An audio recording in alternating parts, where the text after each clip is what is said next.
and we're gonna watch the first match. And we're just gonna watch the first match. That's it. I don't want to spend all day doing analysis, but especially on mine stuff. Like for people, I will. But yeah, footsies, right? Quote unquote footsies. Footsies, spacing, whatever you want to call it. This is very important. This is super important. Super important. Now there is some weaknesses to the Sakura for sure, but I was so blown away at what we were doing level wise that it just I had to record it. So for the most part, let me just talk about this matchup in general. Chun wins this matchup, pretty clean. Solely due to just range. Just in range, Chun wins. Unfortunately, she does lose in the damage department. It's kind of like in any matchup. It's like whenever the character that has stronger block strings gets close, that's where Chun starts losing. But if you were to put on paper, if this was the scenario right here where you're both spaced out, Chun should win. She should keep Sakura out. She should. But you have to be very delicate in your spacing. You have to be very calm, defensive. You gotta worry about the jump in at all costs. You just have to worry about it because one clean jump in and could spell disaster for you. So you have to play very relaxed. And don't be too scared to jump in yourself. She doesn't win with DP. She doesn't enter you with DP. She enters you with corrective fears. And whether it's a good solid button, but it's not like it's the most damaging thing, right? So I can take my risk. But moving on, let's go on and watch this, and I'll pause and back up and just do analysis like I am. Okay. So again, this is the first thing I do, and for some reason, when she does her fireball, look how she bends back. It's not enough to get my stand roundhouse, and she's a little shorter than Ryu and Ken and Kuma, so stand roundhouse it's not a go. This is actually the right choice. This is actually my choice was right. The problem was that the character's just too damn small, so I couldn't get the stand roundhouse to reach. Fireball comes out, hits me. That works out. And then this is another thing that's just very important. This is something that's just very knowledgeable Chuns can do. Not trying to suck myself up. I'm just being able to hit from this is really one of those things where you have to use the very end of this crouching middle kick to do. As you can see, I was already kind of going through that follow through, and I was able to notice it, and I said, alright, spin bird, something that you just got to be able to look at and see. But this kind of takes into experience. I wasn't able to hit confirm until that very last one. I hit confirm that one button, but it worked. For some reason, a lot of players like to block high when they're blocking. They'll block one low and then they'll just block high.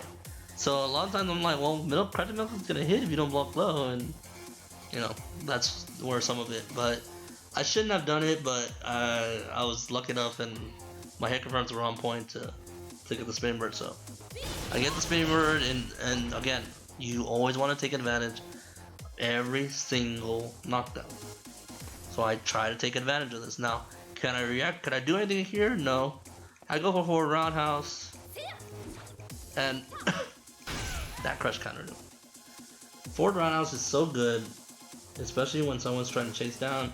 Someone was trying to defend against throw. Such a good button. And you get heavy legs right after. You get and again, more meters. He has no meter. So I'm going to apply that pressure as much as I can. Put all the. I forgot to do the. But I'm trying to apply as much pressure as I can. And so I block this and I block. So yeah, this is where the dangerous part is, where you have to play defensive and things like that. But block strings happen. So let's talk about this. This is exactly where I was going at. Okay. Sakura. Stand light kick into DP. They're buffering that all the time. Okay. So you have to kind of keep that in mind whenever you're playing against footsies like this. This is why a lot of this is just blocking and just feeling each other out. Stand roundhouse, because he's walking a lot. He's moving, standing up. So stand roundhouse is a good tool. And so I tried to jump in, and he wasn't able to react on time, you know, applying pressure, things like that. This is where it comes from. Now, he did mess up on his opportunity. He did do last stand line kick, but he didn't get the buffer out. So he does stand line kick into DP. You can see it. Down, forward, DP. Does it again, buffers it. And he does it here, but I don't think he does it in time. So, yeah, he just doesn't do it in time. Or he didn't do it correctly. He didn't get the actual, like, all the way forward. Or he didn't get... Yeah, he didn't get all the way forward with his punch. So he wasn't able to get DP. And so now I let him know it. Then he do it this time, and then... You have to be able to punish these things smartly. Do I do it? No. But I... Well, actually, no, I actually do it really well. I thought I did truck cutter. This is a very optimal punish. This pretty much does, like, really good damage. Instead of middle punch, you do back fierce. Nothing would have reached. Like, even if I did V skill, I wouldn't have been able to do the stomp combo, so I had to do middle punch. And again, here we go. Immediate again. If he these DPs here, I'm okay with it. I'm winning. You know, it's not gonna kill me. Things like that. You know, I'm willing to keep applying pressure. If he EXs, he EXs, but I'm willing to keep the pressure going. And I actually gonna throw air to air. Now I think I jump at him to see if he fireballs, because usually at that range people want to fireball to straight facing. I jump at him and I was good enough to get there early. And you get a free mix up after this, and you apply the mix up. Okay. So like a lot of the times, I think I probably picked the wrong replay, but it's okay. We'll go with it. But a lot of the times it's just feeling each other out, because we don't want to, you know, like right here is just a lot of that checking, a lot of that not committing. You see how footsies are being played though. These are not footsies that we're doing right at him. We're doing it where we think they're gonna be at. That fierce punch is not where she is. I just feel like this is where she's going. So if she walked just a little bit more, this would have been a punch. But this is nowhere where she blocks it, now I'm negative. Okay? This stand roundhouse, again, if I think she's walking forward or a jump, I can get it. Didn't work. So like this crouching light kick, again, something that she thinks maybe I'm gonna jab or crouching middle punch or crouching middle kick. Not where I'm at, somewhere, you know, away. Crouching middle kick again, if I'm thinking maybe stand light kick. So I can get crouching middle kick to hit confirm, maybe I can get legs after that. You know, just trying little things here and there. See, stand light kick does come out just a little bit. So like this is where like footsies are all really about. It's not about picking, choosing, you know, how to hit them being in range. It's not about being in range. It's about stopping them from advancing or being in the position I am. We started this footsies. Let's go back. We started these footsies over here. Let's see where we end up. Who's getting backed up, me or him? Right? Look at how far back he is now. And guess who's feeling the pressure now to jump? He is, not me. And this is very important. When you're dealing with this kind of stuff, when you're playing footsies against people, this is how you play footsies to back them up, to gain the space that you want, to gain the ground that you want to get. Not the other way around, not giving it up for your opponent. This is for you. So, let's continue on. And that's what happened. He jumped. Unfortunately, he jumped at the one. I think I regretted this fierce punch because I knew I should have been more patient. But what happened? He jumped. I was right. In my analysis, I'm right. But in game, I should have just been a little bit more patient. So this is me losing. This is not him winning. This is just me making a big mistake. I just made a big mistake. Should have played more patient. Land the jump in, gets all this damage. And I'm +2. He's -2 here. So here, I could jab. Let's see what I do. And I actually don't, because you know why? I'm when someone has a full steam ahead of themselves, when they have that kind of momentum, on a -2, most people like to DP, EXDP, to steal that turn. So I'm kind of wary about that. Like, I know I'm not gonna be able to punish this, so I'm willing to take a step back and then jabs just to check if EXDP comes out. Then that's fine. But I'm willing to do it so I don't take any more unnecessary risk. And he does this again. This is the problem about buffering, and this is why we don't do stand like kick to get blocks. We do it to get to whip in a whipping thing, because our buffers are supposed to be like, the only way this is gonna get cancelled is if they get hit. Fortunately, he did it too close. Got this, and I do the same punish again, and I get all this ground back, and I get all that ground back, So now he's not here anymore, now he's backed up.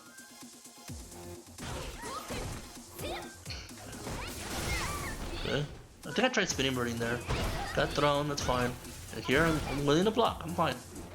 Willing to block. Oh, I saw that dash. Now, as you can see, this jump was kind of bad. I should have jumped middle kick.